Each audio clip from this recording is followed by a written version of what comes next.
Assalamualaikum warahmatullahi wabarakatuh. Perkenalkan, nama saya Hanifatul Azizah dari Prodi Komunikasi Penyiaran Islam semester 4 kelas KPIA. Di sini dalam mata kuliah Psikologi Komunikasi, saya akan menyampaikan sedikit mengenai atribusi sosial. Apa itu atribusi sosial? Atribusi sosial sendiri memiliki arti proses untuk mengidentifikasi penyebab-penyebab perilaku orang lain dan kemudian diketahui sifat-sifat penetap dan disposisi mereka. Ini menurut Baron dan Perrin pada tahun 2010. Untuk mengetahui tentang orang-orang yang ada di sekitar kita dapat melalui beberapa macam cara. Yang pertama adalah melihat apa yang tampak dari fisiknya, yakni misalnya cara berpakaian, cara berpenampilan diri, cara mengekspresikan diri, atau bisa juga dengan cara berinteraksi. Yang kedua, atau menanyakan langsung pada pihak yang bersangkutan, misalnya tentang pemikiran mereka atau tentang motif dari perilaku yang bersangkutan. Hal ini paling penting untuk menjadikan sumber. Selanjutnya, cara menganalisis faktor dan penyebab. Untuk menganalisis sendiri pada atribusi sosial, yang pertama ada faktor eksternal, yaitu faktor yang ada di luar diri kita seperti cuaca, kondisi orang lain, atau alam. Ini dapat dinilai atau dianalisis ketika ada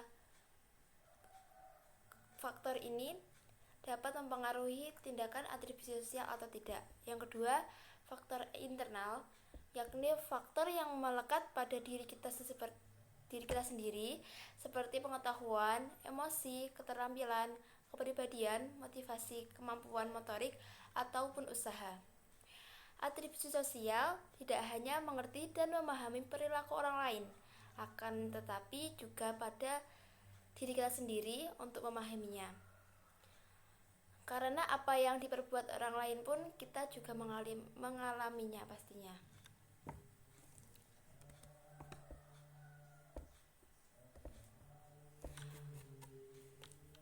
Teori atribusi sosial.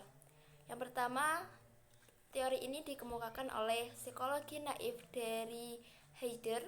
Yang kedua, teori atribusi dari Kelly. Yang ketiga, teori Bernard Wiener. Yang terakhir, teori korespondensi interferensi dari Jones dan Davis. Teori atribusi. Yang pertama, menurut psikologi naif dari Heider. Menurutnya, sebagai bapak atribusi, secara umum, perilaku dapat disebabkan oleh daya-daya personal atau personal force dan oleh daya-daya lingkungan environmental force. Yang kedua, teori atribusi dari Kelly. Teori ini merupakan perkembangan dari Heider. Fokus teori ini apakah tindakan tertentu disebabkan oleh daya-daya internal atau daya eksternal. Yang ketiga, dari teori Bernard Wiener, yakni untuk memahami seseorang dalam kaitannya dengan suatu kejadian. Wiener menunjuk dua dimensi, yakni dimensi internal dan eksternal sebagai sumber kasualitas, dimensi stabil tidak stabil sebagai sifat kasualitas. Selanjutnya, yang terakhir, teori korespondensi interferensi dari Jones dan Davis.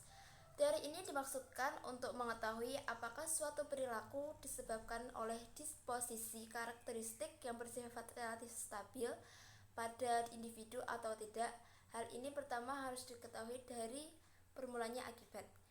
Dari kesimpulannya, atribusi sendiri dapat dinilai dari beberapa macam, yakni bisa dari lingkungan, dari faktor internal eksternal seperti yang dijelaskan tadi, atau juga dari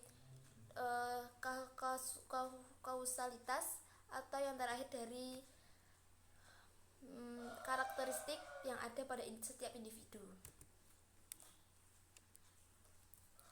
Kesalahan dalam atribusi, yakni pertama adalah kesalahan atribusi mendasar atau fundamental error Di dalamnya kecenderungan melebih-lebihkan pengaruh disposisi pada perilaku orang lain.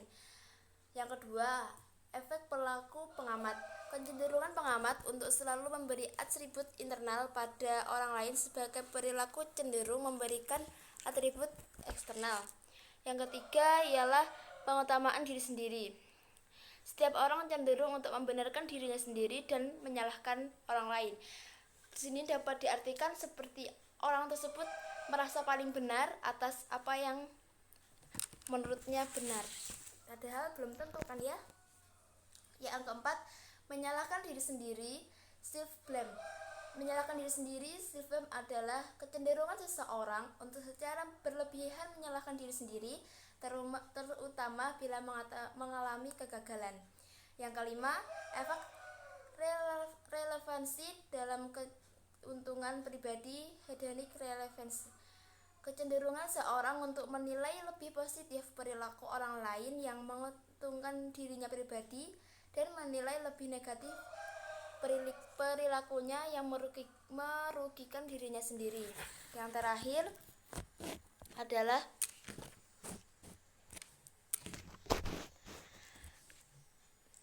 bias egosentrisme. Kecenderungan seseorang untuk menilai orang lain dengan menggunakan diri sendiri sebagai referensi, atau dengan kata lain beranggapan orang lain juga melakukan hal yang sama. Jadi menurutnya dia tuh menganggap dirinya paling benar di antara yang lain, bisa dikatakan seperti itu, atau juga menganggap dirinya paling membenarkan dirinya sendiri. Sekian dari saya. Mohon maaf apabila ada kekurangan kata atau kesalahan dari diri saya sendiri. Terima kasih. Assalamualaikum warahmatullahi wabarakatuh.